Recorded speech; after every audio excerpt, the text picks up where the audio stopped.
दे धडक बेधडक आपल्या परिसरातील ताज्या घडामोडी, घटना, समस्या, विविध क्षेत्रातील सर्वदूर बातम्या पाहण्यासाठी लोकशक्ती लाईव्ह न्यूज चॅनलला सबस्क्राईब करा आणि नोटिफिकेशन मिळवण्यासाठी बेल आयकॉनला प्रेस करा। रत्नागिरीतील चिपळूण तालुक्यात आलोरे शिरगाव हद्दीतील रामवाडी येथे कपडे धुण्यासाठी आलेल्या 2 महिला व एक 8 वर्षाचा मुलगा दुर्दैवी घटना घडली आहे। यामध्ये रेणुका धोंडीराम शिंदे वय वर्ष 45 राहणार रामवाडी पिंपळी खुर्द, लता शशिकांत कदम वय वर्ष 35 पिंपळीवरची वाडी, लक्ष्मण शशिकांत कदम वय वर्ष 8 राहणार पिंपरी यांचा समावेश आहे। महिला आणि काही घरातील मुलं 11 ते 12 वाजण्याच्या सुमारास कपडे धुण्यासाठी खडपोली रामवाडी येथील वशिष्ठी नदीच्या डोहावरती गेले होते। यावेळी सोबत असणारा लहान मुलगा पाण्यात काठावर बसून खेळत होता। नदीमध्ये शेवाळ असल्याने तो पाय घसरून पाण्यात पडला।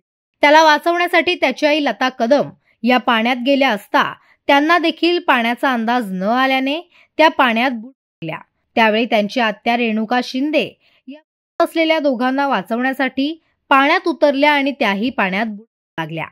यावेळी वशिष्ठी नदीच्या काठावर उभी असलेली 16 वर्षीय पूजा शिंदे हिच्या हा सगळा प्रकार लक्षात येताच तिने आरडाओरडा केला, मात्र आजूबाजूला कोणी नव्हते। त्यामुळे तिने प्रसंगावधान राखत तात्काळ घरी फोन करून सगळा प्रकार सख्खा भाऊ शुभम शिंदे याला सांगितला।